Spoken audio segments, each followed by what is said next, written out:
নিজের লক্ষ্যে পৌঁছানোর নিশ্চয়তা, আর দ্বিতীয় নিজের লক্ষ্যে পৌঁছানোর পথ। সবাই এটাই করেন, কিন্তু সবাই নিজের লক্ষ্যে পৌঁছতে পারেন না। কেন? কারণ লক্ষ্যে যখন পৌঁছানো যায় না, মানুষকে কিছু বদলাতে হয়। কেউ নিজের নিশ্চয় লক্ষ্য বদলে ফেলেন, কেউ নিজের পথ। যারা নানান পথে চেষ্টা করতে থাকেন তারা সফল হয়েই যান, কিন্তু নিজের নিশ্চয় লক্ষ্য যারা বদলান, সাফল্যের স্বাদ তারা কখনোই পান না। তাই নিজের নিশ্চয় লক্ষ্য কখনো বদলাবেন না, কারণ নিশ্চয় লক্ষ্য হারালে পূর্ণিমার রাতেও চন্দ্রগ্রহণ দেখা যায়। নিজের নিশ্চয় লক্ষ্য বজায় রাখুন, আপনি সাফল্য অবশ্যই পাবেন। রাধা রাধা। সংসারে আপনি এমন অনেকজন পাবেন যারা আপনাকে বলবেন যে আপনার কি করা উচিত, কিন্তু তার থেকেও বেশি গুরুত্বপূর্ণ বিষয় হলো আপনার কি করা উচিত নয়। আজ আমি আপনাকে এমন 3টি বিষয় বলবো যা নিজের জীবনে আপনার করা উচিত নয়। প্রথম কথা, আনন্দে কখনো কথা দিতে নেই। আনন্দ আপনার যুক্তি হরণ করে, আর তারপর আনন্দে দেওয়া এই কথা পরবর্তীকালে গলার ফাঁস হয়ে যায়। দ্বিতীয় কথা, কখনো ক্রুদ্ধ হয়ে উত্তর দেবেন না। ক্রোধ আপনার বিবেককে লুপ্ত করে, ভবিষ্যৎ দৃষ্টিকে অন্ধ করে। কিছু মুহূর্তের জন্য জন্ম নেওয়া এই ক্রোধ আর ক্রোধজাত উত্তর ভবিষ্যতে সারা জীবন এক প্রশ্ন হয়ে দাঁড়ায়। আর তৃতীয়ত, কখনো দুঃখে সিদ্ধান্ত নেবেন না। দুঃখ আপনার ভাবনা চিন্তা করার ক্ষমতা সীমিত করে দেয়, আর দুঃখী মনে নেওয়া সিদ্ধান্ত সব সময় দুঃখই দেয়। সত্যি কথা বলতে কি, বচন, উত্তর আর সিদ্ধান্ত সব সময় জীবনে ভেবেচিন্তে নেওয়া আর দেওয়া উচিত। ভেবেচিন্তে যদি কাজ করেন, এই সংসারে কখনো কোনো সমস্যার সম্মুখীন হতে হবে না। রাধা রাধা। কখন যা পাওয়া অসম্ভব, ভেবে দেখুন। উত্তর হলো স্বয়ং নিজের ভুল, স্বয়ং নিজের দোষ, যা কেউ কখনো পায় না। আর কেউ যদি তা পেয়েও যায়, সেই ব্যক্তি নিজের ভুল কখনোই স্বীকার করতে চায় না। কিন্তু যে ব্যক্তি নিজের ভুল স্বীকার করে, নিজের দোষ স্বীকার করে, সংসারে কোনো কিছুই পাওয়ার জন্য তার সামনে কোনো বাধাই থাকে না। তাই আত্মবিশ্বাস অবশ্যই রাখুন। চেষ্টা করুন যেন আপনার দ্বারা কোনো ভুল না হয়, কিন্তু আত্মমন্থন করুন। আর যদি আপনার কোনো ভুল হয়েও যায়, তাহলে তা স্বীকার করুন, তা শুধরে নেওয়ার চেষ্টা করুন।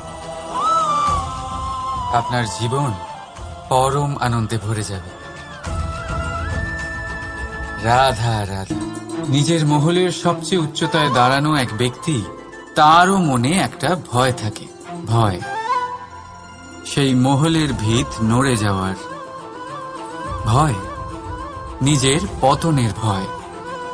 আর সেই কারণেই সেই উচ্চতার সম্পূর্ণ আনন্দ সে উপভোগ করতে পারে না। কিন্তু আপনি কি কখনো কোনো গাছের ডালে বসে থাকা কোনো পাখিকে দেখেছেন? সেই ডাল ভেঙে গেলেও তার পড়ে যাওয়ার ভয় থাকে না। কেন? কারণ তার নিজের ডানার ওপর বিশ্বাস আছে। ঠিক সেইভাবেই আমাদের মধ্যে বেশিরভাগ মানুষ কোনো না কোনো সাহায্য নিয়ে উচ্চতায় পৌঁছেছেন, কারোর সাহায্য নিয়ে সাফল্য অর্জন করেছেন। কিন্তু সাফল্যের আনন্দ শুধু তারাই অনুভব করতে পারেন যাদের মনে পড়ে যাওয়ার ভয় নেই। তাই কারোর সাহায্যের ওপর নয়, নিজের সামর্থ্যের ওপরে বিশ্বাস রাখুন।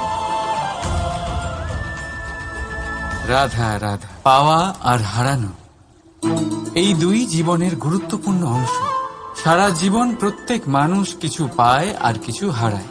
কখনো সম্পত্তি হারায়, আর কখনো সম্মান, কখনো বন্ধু হারায়, আর কখনো অহং। কিন্তু হারানোটা খারাপ বিষয় না, কারণ হারানোর সাথেই এক অমূল্য শিক্ষায় আপনি অভিজ্ঞ হয়ে ওঠেন যে কি করে আবার আপনি সেটা না হারান। তাই যদি সত্যি কিছু হারিয়ে ফেলেন, তার থেকে পাওয়া শিক্ষা হারাবেন না, কারণ সেই শিক্ষার সাহায্যেই আপনি আপনার হারানো জিনিস পুনরায় পেতে পারেন।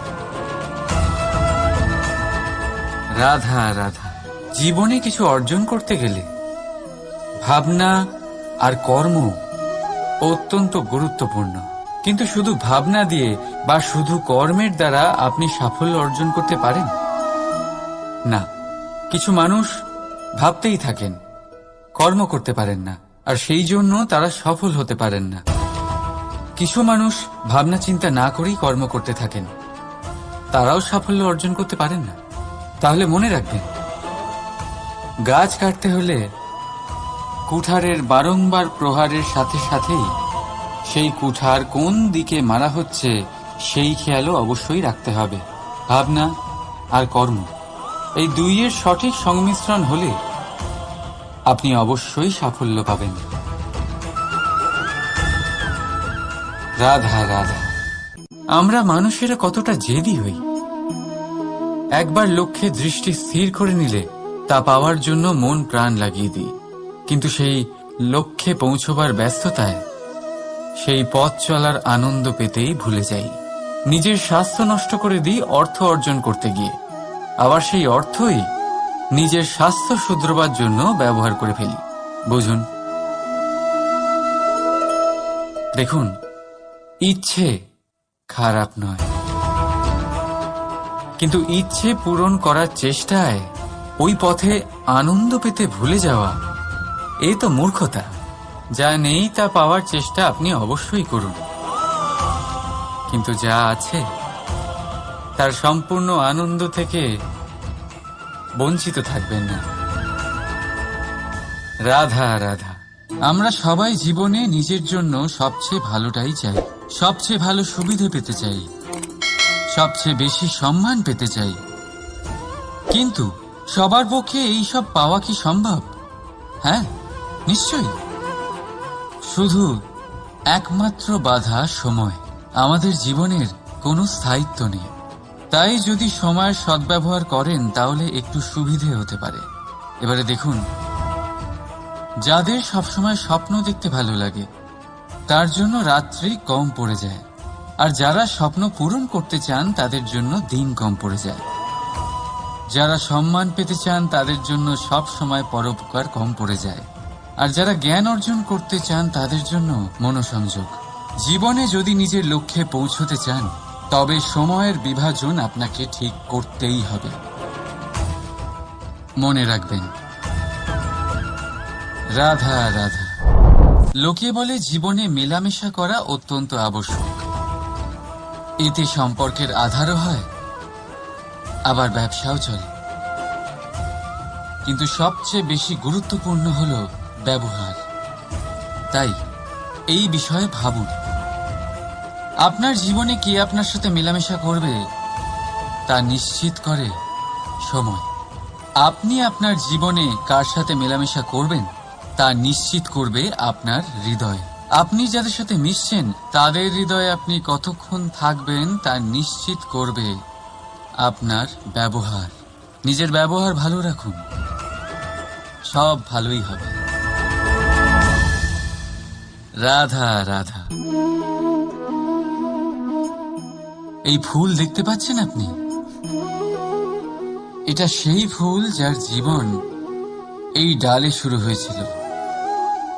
দর্শকদের চোখে প্রশংসা দেখল সে, মধুর লোভে মৌমাছিরা এলো, আর তারপর ডাল থেকে ভেঙে নিচে পড়ে গেল সে।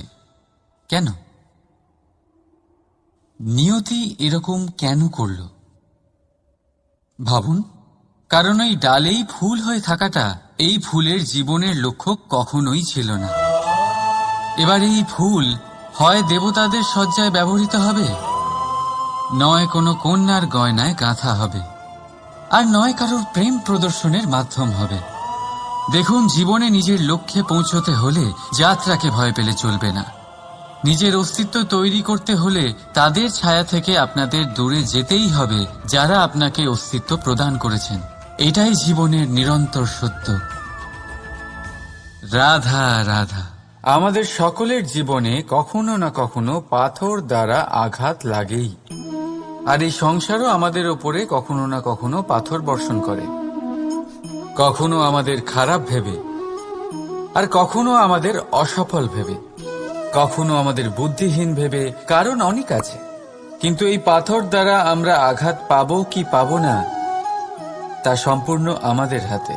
হয় আপনি এই পাথরের আঘাত পেয়ে চোখের জলে ডুবে থাকতে পারেন, আর নয়তো যদি আপনি চান তাহলে এই পাথর দিয়ে সেতু বানিয়ে সকল সমস্যার সাগর অতিক্রম করতে পারেন। সিদ্ধান্ত আপনার। এই পাথর এ হলো প্রতীক আমাদের নিন্দার, আমাদের আলোচনার। যে এই আলোচনা নাকারাত্মকভাবে দেখবে সে শুধুমাত্র কষ্টই পাবে, আর যে এই আলোচনাকে নিজের বিকাশের আধার বানাবে সেই সাফল্যের চূড়ায় পৌঁছবে। তাই মনে রাখবেন, আলোচনা আপনার শত্রু নয়, আপনার সবচেয়ে বড় মিত্র। রাধা রাধা। মিষ্টি জল সবার পছন্দ, কিন্তু নোনতা জল কেউ পছন্দ করে না। এইবার ভাবার বিষয় হলো মুক্তো, যা সমুদ্রের গহ্বরেই তৈরি হয়। নোনতা জলের মধ্যে থেকেই প্রতি মুহূর্তে অন্য প্রাণীদের থেকে বেঁচে নিজের অস্তিত্বকে বাজি রেখে ঝিনুক মুক্ত প্রদান করে থাকে।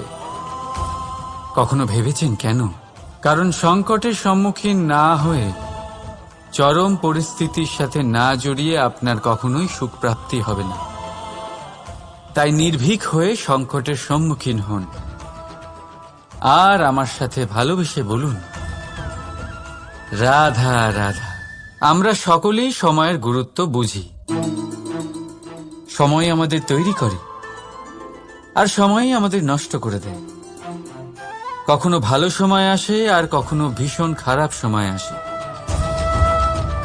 তবে আশ্চর্যের বিষয় এটাই যে সব জেনেও আমরা সময় নষ্ট করি। মনে রাখবেন, সময় শুধু বয়ে যায়, কখনো ফিরে আসে না। তাই ভালো সময় আসার অপেক্ষায় সময় নষ্ট করবেন না। যাই করবেন আজ, এক্ষুনি, এই মুহূর্তে শুরু করুন। তা সেটা কাউকে আনন্দ দেওয়াই হোক, বা নিজেকে বদলানোর চেষ্টা করা হোক, যাই হোক না কেন, বিলম্ব করবেন না। কারণ সময় শুধুমাত্র তাকেই সঙ্গ দেয় যে সর্বদা সময়কে সম্মান করে। রাধা রাধা। কথায় আছে, সবকিছু সীমা থাকে। মুশকিলের, কষ্টের, সংকটের, অন্ধকারের। যার কোনো সীমা নেই তা হলো কেবলমাত্র কঠোর পরিশ্রমের। আপনি নিশ্চয়ই দেখেছেন, রাত্রি যতই অন্ধকারময় হোক, তারারা পরিশ্রম করে তার সাথে লড়তে থাকে, আর অবশেষে সকাল হয়েই যায়। ঝড়ে পাখিদের বাসা ছিন্ন বিচ্ছিন্ন হয়ে যায়, কিন্তু পাখিরা নিজের পরিশ্রম দ্বারা তা আবার বানিয়ে নেয়। কারণ যা সীমিত তাকে অসীমের কাছে হারতে হয়, আর পরিশ্রম অসীম। রাধা রাধা। প্রবাহিত নদী কত সুন্দর হয়, বলিষ্ঠ হয়। যেদিক দিয়ে বয়ে যায় সেখানে এক নতুন জীবন প্রদান করে, ধরণীকে উর্বর করে, আকাল দূরে রাখে। আর হয়তো এই জন্যই নদীকে মায়ের মতো পুজো করা হয়। কিন্তু আপনি কি কখনো ভেবে দেখেছেন যে নদীর জন্ম কি করে হয়? এ কি শুরু থেকেই এমন বিশাল আর খরস্রোতা হয়?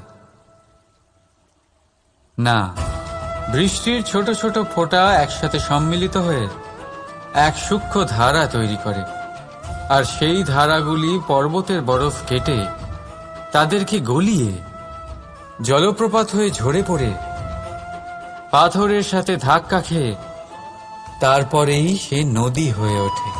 ঠিক সেইভাবেই এত সহজে কেউ মহান হয়ে ওঠে না। ছোট ছোট চেষ্টা মিলে এক বিশাল ব্যক্তিত্ব তৈরি করে। তাই জীবনে সর্বদাই চেষ্টা করতে থাকুন। অস্তিত্ব নিজে থেকেই প্রকাশ পাবে। রাধা রাধা। কখনো কখনো আমরা নিজের মা বাবার ওপর কতটা রেগে যাই, মনে করি ওনাদের মন আমাদের দিকেই নেই। আমরা ভাবি ওনাদের কাছে আমাদের কোনো অস্তিত্বই নেই, আর তাই আমরা রেগে যাই। কিন্তু আপনি কি কখনো এমন অনুভব করেছেন যে আমাদের চোখ দিয়ে আমরা আমাদের নাক কখনো দেখতেই পাই না, কারণ তা চোখের ভীষণই কাছে থাকে, দুই চোখের মাঝখানে। কিন্তু যখন কেউ মুখে আঘাত করে, হাত সর্বপ্রথম নাককেই সুরক্ষিত করার চেষ্টা করে। মাতা পিতাও অনেকটা এরকমই হয়। আপনার ভালোর জন্য, আপনার সুরক্ষার জন্য তারা সবসময় তৈরি। তাই তাদের প্রেমকে কখনো সন্দেহ করবেন না। আবশ্যক নয় তাদের প্রেম আপনি সবসময় স্পষ্টভাবে দেখতে পাবেন, কারণ এই এক এমন প্রেম যা সর্বদাই আপনার সাথে ঢাল হয়ে আপনার রক্ষা করতে থাকবে। রাধা রাধা। বাবুল গাছ কত বিশালাকার হয়, পিপুল গাছও বিশালাকার হয়। কিন্তু আপনি কি কখনো ভেবে দেখেছেন যে কেন বাবুল গাছ কেটে তা ব্যবহার করা হয়, আর কেনই বা পিপুল গাছকে পুজো করা হয়? এই জন্যই, কারণ পিপুল গাছ তার নিচে বসে থাকা পথিককে ছায়া প্রদান করে, নিজের ডালে অসংখ্য পাখিদের আশ্রয় দিয়ে থাকে, কাউকে কাঁটা ফুটিয়ে দূরে সরায় না, বরং তাকে শীতল ছায়া দিয়ে তার ক্লান্তি দূর করে। এই সংসারে যদি আপনি সম্মান পেতে চান, তবে পিপুল গাছের মতোই হতে হবে। কিছু দিতে শিখুন, আনন্দ, সুখ, শীতলতা দান করতে শিখুন, আর কাঁটার মতন কাউকে কখনো কষ্ট দেবেন না। সম্মান স্বয়ং হেঁটে আপনার কাছে আসবে। আর মন প্রসন্ন হয়ে বলবে রাধা রাধা। আমরা সকলেই মনে করি যে আমাদের জীবনে কখনো কখনো কোনো না কোনো স্থানে প্রেম হয়েই থাকে। সেটা মাতা পিতার আর সন্তানের প্রেম হোক, জ্ঞানীর জ্ঞানের সাথে হোক, কোন শিল্পীর নিজের শিল্পের সাথে হোক, ইত্যাদি ইত্যাদি।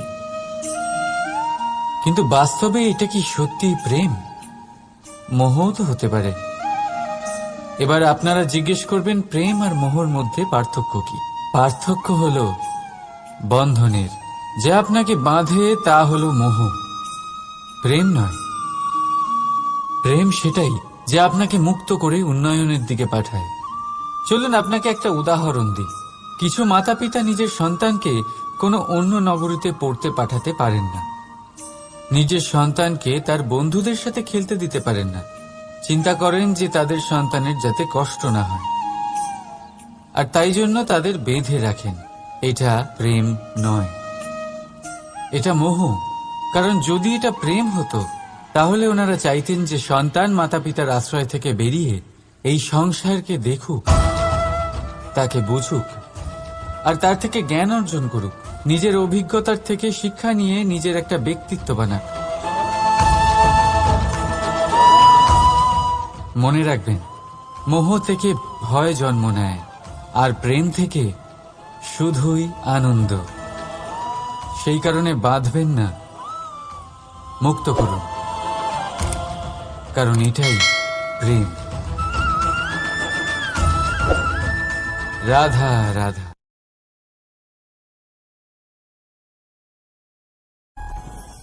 কখনো কোনো বৃক্ষকে দেখেছেন? এই ধরিত্রী থেকে ততটুকুই জল নেয় যতটুকু তার প্রয়োজন। কোনো প্রাণীকে দেখুন, এই প্রকৃতি থেকে ততটুকুই খাবার গ্রহণ করবে যতটুকু তার খিদে রয়েছে। খিদে মিটে গেলে আর খাবে না। এবার মনুষ্যকে দেখুন, সে নিজের জীবনে যা কিছু পেয়েছে, বস্তু, ধন, খাবার, শক্তি, প্রয়োজনের থেকে অনেক বেশি লাভ করার চেষ্টা করে থাকে। প্রয়োজনের থেকে বেশি যদি পেয়েও যায় তাহলেও তার কম মনে হয়। এবার এরকম ঠিক কেন হয়? এর পিছনের কারণ কি? কারণ হলো লোভ। লোভের আগুন কিছু এমন হয়, যদি মানুষের মনে একবার প্রজ্বলিত হয় তাহলে শুধু বাড়তেই থাকে।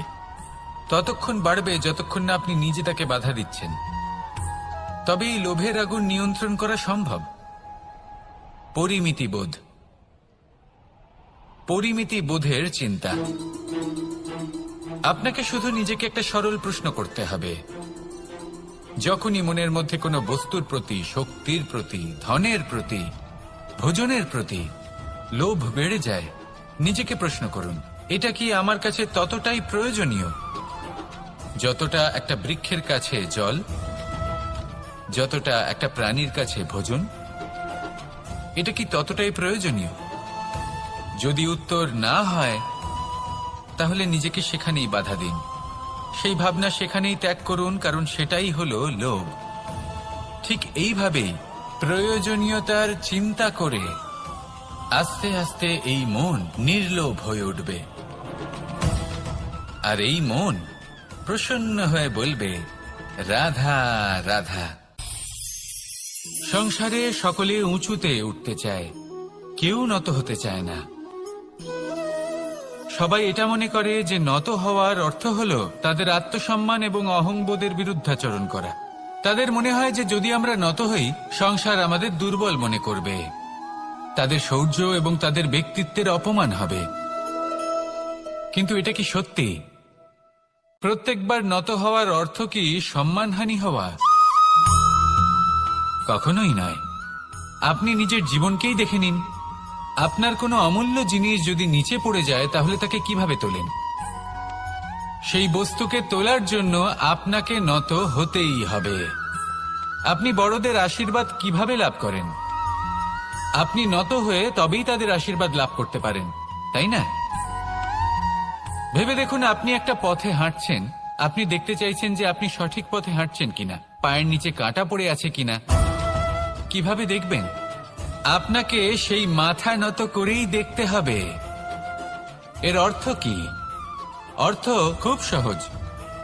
প্রত্যেকবার নত হওয়া অনুচিত নয়, সেটা কোনোভাবেই সম্মানহানি নয়। পরিস্থিতি অনুসারে এবং যেখানে প্রয়োজন আপনি নত হতে শিখে গেলে আপনি অনেক কিছুই লাভ করতে পারবেন। জ্ঞান, মান, গুণ, বিশ্বাস। সেই জন্য প্রয়োজন এবং পরিস্থিতি অনুসারে নত হতে শিখুন, এতে অনুচিত কিছুই নেই। আত্মসম্মান থাকা অত্যন্ত প্রয়োজনীয়, কিন্তু তা যেন কখনো অহংকারে পরিণত না হয়। এই বিষয়ে অবশ্যই নজর রাখবেন এবং আমার সাথে ভালোবেসে বলবেন, রাধা রাধা। মানুষের জীবন দেখলে এতে সংকটও আসবে, বিপদও আসবে, অনেক সমস্যাও আসবে। চিরকাল বলা হয় কর্ম করো, কর্ম করতে থাকো, কিন্তু শুধুমাত্র কর্ম করাটাই পর্যাপ্ত নয়। কর্ম কিভাবে করা হচ্ছে, কোন দিশায় করা হচ্ছে সেটা বুঝতে পারাটাও অত্যন্ত আবশ্যক। ভাগ্যের ভরসায় থাকবেন না। ভাগ্যের দ্বার যদি বন্ধ থাকে তাহলে নিজের কর্ম দ্বারা আপনি সেই দ্বার খুলে দিতে পারেন। এবার আপনার পথে যদি কোনো বড় পাহাড় চলে আসে তাহলে আপনি কি করবেন? ভাগ্যের ভরসায় বসে থেকে হাহাকার করলে তো হবে না। ভাববেন যে আমার ভাগ্যে এটা লেখা আছে তাই এই সমস্যা নিজে থেকেই পথ থেকে সরে যাবে। না, আপনাকে কর্ম করতে হবে। নিজের কর্মের দ্বারা এমন কোলাহলের সৃষ্টি করুন যাতে ভাগ্য নিজেই আপনার জন্য সেই দ্বার খুলে দেয়। কর্মের কোলাহল কিছুটা এমন হওয়া উচিত যে সেই বাধা যেন আপনার কোলাহল শুনে নিজে থেকেই আপনার পথ থেকে সরে যায়। কর্ম করুন, কিন্তু এটা ভেবে কর্ম করুন যে কিভাবে আপনি কর্ম করছেন, কোন দিশাতে আপনি কর্ম করছেন। দিশাহীনভাবে আপনি যতই কর্ম করুন না কেন কোনো লাভ হবে না, কখনো সৌভাগ্য লাভ করতে পারবেন না। কর্ম করুন, বুঝে শুনে করুন, আর আমার সাথে ভালোবেসে বলুন, রাধা রাধা। আমরা সবাই জীবন সুখ আর শান্তিপূর্বক অতিবাহিত করতে চাই। আমরা সবাই এটাই চাই যে আমরা সবাই স্বাধীন থাকব, আর এই স্বাধীনভাবেই আমরা জীবনে অগ্রসর হব। আর যখন কোনো ব্যক্তি আমাদের এইসব কিছু করতে বাধা দেন, তখন আমরা তার উপর রুষ্ট হই। কিন্তু সত্যিটা ঠিক এর বিপরীত। কখনো কখনো এই ব্যক্তি অজান্তেই আমাদের এটা ভাবতে বাধ্য করে দেয় যে আমরা যেটা করছি সেটা কোথাও অনুচিত নয় তো। জীবনে অগ্রসর হতে হতে, সুখ খুঁজতে খুঁজতে, স্বাধীনতা খুঁজতে খুঁজতে আমরা অনুচিত কিছু করছি না তো। এটা বোঝা অত্যন্ত প্রয়োজনীয়। আর এটাই আমরা বুঝবো একটা উদাহরণ দ্বারা। কখনো কোনো উপবনে যাবেন আর গিয়ে ওখানকার মালিকে দেখবেন কি করে। কিছু সময় অন্তর ও ঘাস আর আগাছা কেটে পরিষ্কার করে। আর এরকমটা কেন করে? সে নিজেই তা রোপণ করে, নিজেই পরিশ্রম করে, আর তারপর নিজের পরিশ্রমকে কেটে ফেলার কি অর্থ হতে পারে? এরকমটা সে কেন করে? এরকম সে করে যাতে ঘাস এবং চারা সবাইকে নিয়ন্ত্রণে রাখতে পারে, আর সেই উপবনকে সে সুন্দর এবং মনোগ্রাহী করে রাখতে পারে। এটাই হলো ওর উদ্দেশ্য। এবার ভাবুন যে সেই ব্যক্তি আপনার জীবনে সেই কাজটাই করছে। আপনার জীবনে সে মালি হয়ে আসে, আর কোনো শুল্ক ছাড়াই আপনাকে সে আরো উত্তম ব্যক্তি করে তুলছে। তাই মনে মনে ওনার প্রতি কৃতজ্ঞ থাকুন, আর আমার সাথে ভালোবেসে বলুন, রাধা রাধা। আমাদের জীবন হলো একটি যাত্রাপথ, একটি প্রতিযোগিতা। আর এই প্রতিযোগিতায় এগিয়ে থাকার জন্য, জয়লাভ করার জন্য আমরা সবাই কোনো না কোনো সাহায্য খুঁজি। কেউ ঈশ্বরের শরণে যান, কেউ গুরুর কাছে যান, কেউ মাতা পিতার কাছে যান, আবার কেউ যোগ্য বন্ধু নির্বাচন করে নেন। আর হ্যাঁ, এনারা সবাই আপনাকে জীবনে অগ্রসর হওয়ার পথে সাহায্য করতে পারেন। কিন্তু এমন একজন ব্যক্তি আছেন এই সংসারে, যিনি এই সংসারে আপনাকে সবার আগে নিয়ে যেতে পারেন। আর সেই ব্যক্তি হলেন স্বয়ং আপনি, আর কেউ নয়। অর্থাৎ আপনি যদি চেষ্টা করেন, পরিশ্রম করেন, তাহলে আপনার বন্ধু, আপনার বান্ধব, আপনার পরিবার, আপনার গুরু আপনাকে সাহায্য করতে পারে, আপনাকে আরো অনেক বেশি প্রদান করতে পারে। কিন্তু যদি আপনার চেতনাই না থাকে, তাহলে কেউ আপনাকে এগিয়ে নিয়ে যেতে পারবে না। যেমন ছোট্ট একটা বালক যে সবেমাত্র হাঁটতে শিখছে, প্রথমে সে হামাগুড়ি দিয়ে চলতে চেষ্টা করে। তার মাতা পিতা তাকে দেখে খুব আনন্দ পান, তাকে উৎসাহও দেন। সেই ছোট বালক দাঁড়াতে চেষ্টা করে, হাঁটতে চেষ্টা করে, আবার পড়ে যায়, আবার উঠে দাঁড়ায়, আবার চেষ্টা করে, আবার পড়ে যায়। আর ভবিষ্যতে গিয়ে সে হাঁটতেও শিখে যায়, আবার দৌড়তেও শিখে যায়। এই সংসারে আপনি যে কর্মই করতে চান না কেন, যে স্বপ্নই আপনি পূর্ণ করতে চান না কেন, সেটা আরম্ভ হবে আপনাকে দিয়ে, আপনার কর্ম দ্বারা। তাই কর্ম করতে শুরু করুন। বাইরে থেকে সাহায্য পেতেই পারেন, তার সদ্ব্যবহার করুন, আর আমার সাথে ভালোবেসে বলুন, রাধা রাধা। ক্রোধ এ হলো এই সংসারের সব থেকে ঘাতক আবেগ। এই আবেগ আগুনের সমান। যদি কোনো ব্যক্তির মনে জাগ্রত হয়, তাহলে সামনের ব্যক্তিকে ভস্ম করার আগে সেই আগুন সেই ক্রুদ্ধ ব্যক্তিকেই ভস্ম করে দেয়। সেই জন্য এই ক্রোধকে নিজের থেকে দূরে রাখা অত্যন্ত আবশ্যক। কিন্তু তার অর্থ এটা নয় যে সেই রাগের কোনো মূল্য নেই। আগে হ্যাঁ, কখনো কখনো জীবনে এই ক্রোধের বহিঃপ্রকাশ অত্যন্ত প্রয়োজনীয়। যেমন একজন ব্যক্তি, তিনি অপরাধ করেই চলেছেন, আপনি তাকে সুযোগ দিচ্ছেন, কিন্তু সে কথা শুনছেন। সে এই বিভ্রান্তি নিয়ে জীবন অতিবাহিত করছে যে সে যেটা করছে সেটাই হলো উচিত, আর এটাই ভেবে সে অধর্মের পথে অগ্রসর হচ্ছে। এমন একটা সময় ক্রোধের বহিঃপ্রকাশ অত্যন্ত প্রয়োজনীয়।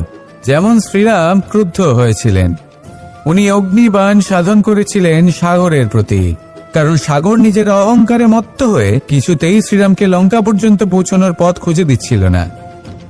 যখন শ্রীরাম ক্রুদ্ধ হলেন, তখন সাগর ওনাকে পথ দেখালো। ক্রোধ প্রকাশ করুন, কিন্তু উচিত সময়, উচিত পরিস্থিতিতে, উচিত মাত্রাতে। আর কখনোই এই ক্রোধের আবেগ যেন আপনাকে নিয়ন্ত্রণ না করতে পারে। আসুন আমার সাথে ভালোবেসে বলুন, রাধা রাধা। প্রত্যেক মানুষ জীবনযাপন করেন, কিন্তু প্রত্যেক মানুষ বেঁচে থাকার রসদ জোগাড় করতে পারেন না। তাহলে কি করা যায়? জীবনের রসদ কিভাবে জোগাড় করা যায়? কিভাবে আমাদের চেষ্টা করে যাওয়া উচিত? আমাদের কি করা উচিত? কিছু কাজ আছে যেগুলো আপনাদের করতে হবে। সর্বপ্রথম, জীবনে যখনই কোনো সমস্যা আসবে তখন নিরপেক্ষভাবে তার সম্মুখীন হন। তা সে যে সমস্যাই হোক, সেটা সমাধান করার জন্য আপনাকে শুভ পথ নির্বাচন করতেই হবে। তারপরে যদি আপনার হাতে কখনো ক্ষমতা আসে, সেই মুহূর্তে আরো বেশি বিনম্র থাকতে হবে। আপনি ধন অর্জন করলে তখন অহংকার জাগ্রত হতে দিলে চলবে না। আপনি যদি শক্তিশালী হয়ে ওঠেন, তাও অহংকার জাগ্রত হলে চলবে না। জীবনে যখনই ক্রোধ হবে তখন নিজেকে নিয়ন্ত্রণ করুন, আর ভেবে দেখুন যে যদি এই মুহূর্তে আপনি ক্রোধ দেখান তাহলে তার পরিণাম কি হবে। এর ফলে কি কিছু শুভ ঘটনা ঘটবে নাকি অশুভ কিছু ঘটবে? শুধু এই কটা কাজ নিজেদের জীবনে আত্মসাৎ করুন, জীবন যাপন অত্যন্ত সহজ হয়ে যাবে। আসুন আমার সাথে ভালোবেসে বলুন, রাধা রাধা। এই সংসারে যদি আপনি শুভ কিছু অর্জন করতে চান তাহলে দুটি পথ আছে। প্রথম হলো ধর্ম, আর দ্বিতীয় হলো কর্ম। কিছু ব্যক্তি এমন কথাও বলেন যে আমরা তো ধর্মের পথেই অগ্রসর ছিলাম, আমরা তো লক্ষ্যপ্রাপ্ত করতে পারলাম না, বরং আমাদের নিন্দা হলো। এবার এরকমটা ঠিক কেন হয়? এরকম এই কারণে হয় কারণ দেখতে গেলে ধর্ম সবসময় আমাদের এমন পথ দেখায় যেটা আমাদের একটা শুভ লক্ষ্য প্রাপ্তিতে সাহায্য করে, কিন্তু সেই লক্ষ্যে আমাদের পৌঁছতে হবে নিজেদের কর্ম দ্বারা। যদি আপনি ধর্মের পথে অগ্রসর হয়ে থাকেন তাহলে আপনাকে কর্মও করতে হবে। যদি ধর্মের পথে চলেন কিন্তু কর্ম না করেন তাহলে লক্ষ্যপ্রাপ্তি হবে না। ঠিক সেইভাবেই যদি আপনি কর্ম করতে থাকেন কিন্তু ধর্মের পথে না চলেন, তাও লক্ষ্যপ্রাপ্তি হবে না। মনে রাখবেন যে ধর্ম এবং কর্ম হলো একটি মুদ্রার দুই পিঠের সমান। এদের নিজের জীবনে আত্মসাৎ করুন এবং অগ্রসর হন। এই সংসারের প্রত্যেক লক্ষ্য আপনার হবে। আসুন আমার সাথে ভালোবেসে বলুন, রাধা রাধা। আমরা সবাই জীবনে কামনা করি। কেউ ধন সম্পত্তির কামনা করি, কেউ ভালোবাসার, কেউ বন্ধুদের, কেউ নাম খ্যাতি আদি ইত্যাদি। এগুলো লাভ করার জন্য আমরা চেষ্টা করতে থাকি, পরিশ্রম করতে থাকি। কিছু সময় পরে অর্জনও করে ফেলি, কিন্তু সবকিছু অর্জন করার কিছু সময় পরে এরা রুষ্ট হয়ে যান, আমাদের থেকে দূরে চলে যান বা আমাদের থেকে কেড়ে নেওয়া হয়। এমনটা কেন হয়? এমনটা এই কারণে হয় কারণ মানুষের একটা দুর্বলতা আছে। কোনো কিছুই অর্জন করার পরে আস্তে আস্তে সে তার মূল্য, তার গুরুত্ব ভুলে যায়, তার জন্য চেষ্টা করা ছেড়ে দেয়। আর এটাই হলো সব থেকে বড় সমস্যা। ঠিক যেমন কোনো ব্যক্তি যিনি ধন অর্জন করতে চান তার জন্য কঠিন পরিশ্রম করেন, হয়তো ধন অর্জন করেও ফেলেন, তারপর আস্তে আস্তে ওই ধনের মূল্য ভুলে যান, উচিতভাবে তা প্রয়োগ করেন না, আস্তে আস্তে তার ধন তার সঙ্গ ত্যাগ করে দেয়, সমস্ত পরিশ্রম ব্যর্থ হয়ে যায়। সেই জন্য মনে রাখবেন, এই সংসারে কিছু অর্জন করা অত্যন্ত কঠিন ব্যাপার, কিন্তু তার থেকেও বেশি কঠিন হলো সেটা নিজের সাথে ধরে রাখা। তাই জীবনে যখনই আপনি কিছু অর্জন করবেন তার গুরুত্বটা বুঝুন, আর তারপরে সময়ে সময়ে তার মূল্য নিজেকে স্মরণ করাতে থাকুন। কৃতজ্ঞ থাকুন যে আপনার পরিশ্রম আপনাকে এই ফল দান করেছে, আর চিরকাল পরিশ্রম করুন, তবেই আপনি যেটা লাভ করেছেন সেটা আপনার কাছে থেকে যাবে। আসুন আর আমার সাথে ভালোবেসে বলুন, রাধা রাধা। এই সংসারে আপনার সবথেকে বড় বন্ধু কে? কেউ বলবেন ছোটবেলার বন্ধুরা, কেউ বলবেন মাতা পিতা, কেউ বলবেন ঈশ্বর। এবারে বলুন যে এই সংসারে আপনার সবথেকে বড় শত্রু কে? কেউ বলবে আপনার বিরোধী, সেই ব্যক্তি যে আপনাকে হিংসে করে বা আপনার নিজের অহংকার, আপনার কুকর্ম। আমি বলবো যে এই সংসারে আপনার সব থেকে বড় বন্ধু হলো আপনার নিজের মন। এই চঞ্চল মনকে যদি আপনি নিয়ন্ত্রণ করতে শিখতে পারেন, তাহলে এর থেকে বড় বন্ধু এই সংসারে আপনি কোথাও পাবেন না। সেখানেই যদি এই মন আপনাকে বশ করে ফেলে, তাহলে সংসারে এর থেকে বড় শত্রুও আপনি কোথাও পাবেন না। সেই জন্য এই সংসারকে নিয়ন্ত্রণ করার চেষ্টা ত্যাগ করুন। প্রথমে এই মনকে নিয়ন্ত্রণ করতে শিখে যান, তাহলে এই জীবন নিজে থেকেই সাফল্যের পথে অগ্রসর হবে। আর তখন এই মন প্রসন্ন হয়ে বলবে, রাধা রাধা। গঙ্গা ভারতের সবথেকে শক্তিশালী নদী, এমন একটি নদী যে নিজেই হলো একটি ইতিহাস। কিন্তু কখনো ভেবেছেন যে এই গঙ্গা নদীর প্রবাহ যখন গঙ্গোত্রী থেকে শুরু হয়, তখন তার উৎপত্তি কিভাবে হয়? হিমবাহ যখন গলে যায়, তখন একটি ফোঁটার জন্ম হয়। সেই ফোঁটাগুলোর সাথে আরো কিছু ফোঁটা যুক্ত হয়, তারপরে একটি ছোট ধারা উৎপন্ন হয়, সেটা বইতে থাকে। এর পরবর্তীতে আরো অনেক ধারা আরো অনেক ফোঁটার সাথে যুক্ত হয়ে যায়, আর অবশেষে একটা মহান বিশাল ধারা জন্ম নেয়, যাকে আমরা মহানদী গঙ্গা বলি। সেই জন্য এই কথা বলা হয়েছে যে একটি পাথর দিয়ে প্রাচীর বানানো যায় না। মহানদী গঙ্গা আসলে কি, যদি ভালোভাবে ভেবে দেখেন, তবে এ হলো অগুন্তি জলের ফোঁটার মিশ্রণ, যেটা আরম্ভ হয় একটি ফোঁটা দ্বারা। একটি ফোঁটা যা এদের সকলকে নিজের অন্তরে সমাহিত করে নেয় এবং এমন একটি যাত্রা শুরু করে যা পরবর্তীতে মহানদী গঙ্গার রূপ ধারণ করে। এর থেকে আমরা কি শিক্ষা পাই? এটাই যে জীবনে শুধুমাত্র পরিশ্রম এবং সমস্যার সম্মুখীন হওয়াটাই পর্যাপ্ত নয়, সেটা তো সকলকেই করতে হয়। প্রয়োজন হলো সারল্য। সারল্য দ্বারা সবাইকে নিজের অন্তরে সমাহিত করে নিতে হবে, তাদের সাথে চলতে হবে, অনেককে এক করে তুলতে হবে। এই প্রবৃত্তি যদি আপনি নিজের অন্তরে জাগ্রত করেন, তাহলে আপনিও গঙ্গার মতো মহান হয়ে উঠবেন। আসুন আমার সাথে ভালোবেসে বলুন, রাধা রাধা। এই সংসারের দুটি সবথেকে শক্তিশালী শব্দ হল নীরবতা এবং প্রসন্নতা। এই দুটি সবথেকে বেশি কঠিনও। এবার আপনি বলবেন, এতে কঠিনের কি আছে? না, ক্ষেত্র বিশেষে নিজে নীরব থাকা হলো অত্যন্ত কঠিন। আর তার থেকেও বেশি কঠিন হলো বিকট পরিস্থিতিতে নিজেকে প্রসন্ন রাখা। কিন্তু যদি আপনি এটা শিখে যান, তাহলে এই নীরবতাই আপনাকে জীবনে অনেক বড় বড় সমস্যার হাত থেকে বাঁচাবে।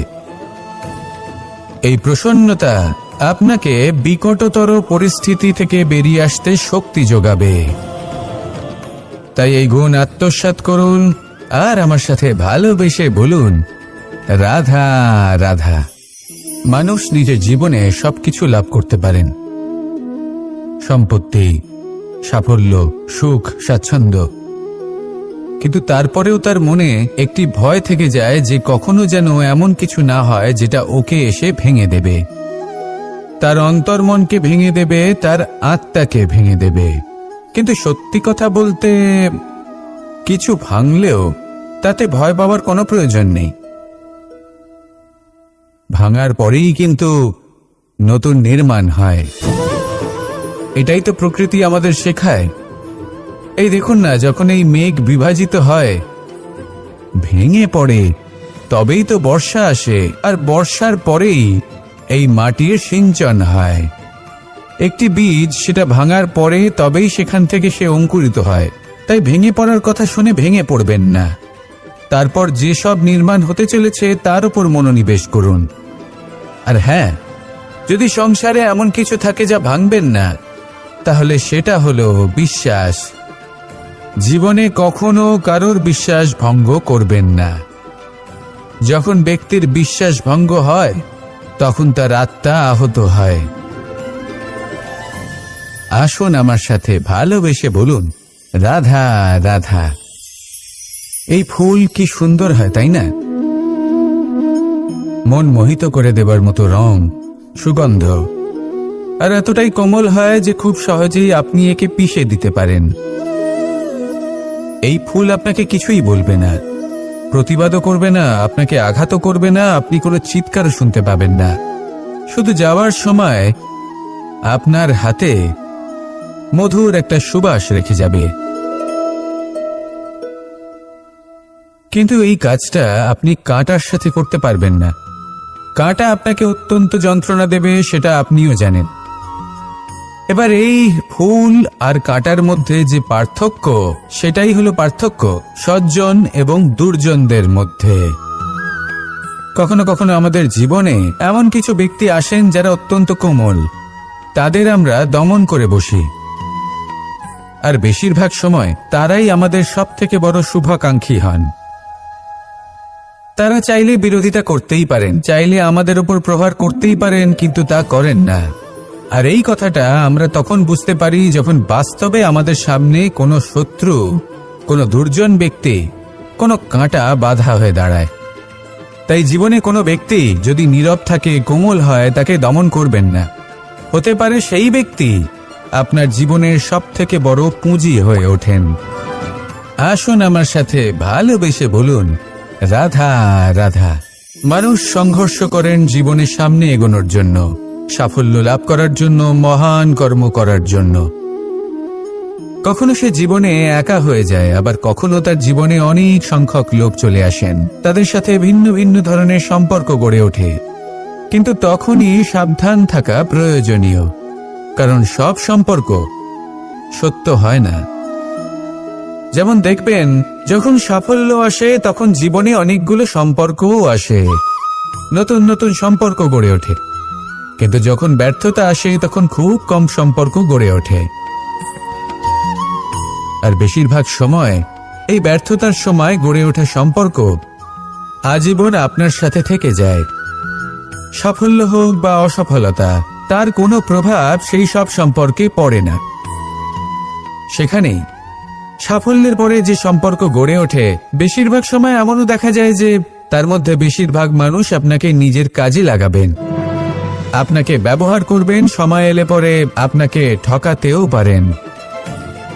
এর অর্থ এটা নয় যে আপনি জীবনে নতুন সম্পর্ক বানাবেন না, অবশ্যই বানাবেন, কিন্তু ব্যক্তি এবং সম্পর্কের পরখ করা আবশ্যক, আর সময় সময় সেটা করা আবশ্যক। যে কটি সম্পর্ক আপনার জীবনে আছে, যারা আপনার সাথে জড়িয়ে সারা জীবন, যারা আপনার সাথেই থাকবেন, তাদের যত্ন নিন আর তাদের সাথেই অগ্রসর হন। আর আমার সাথে ভালোবেসে বলুন, রাধা রাধা।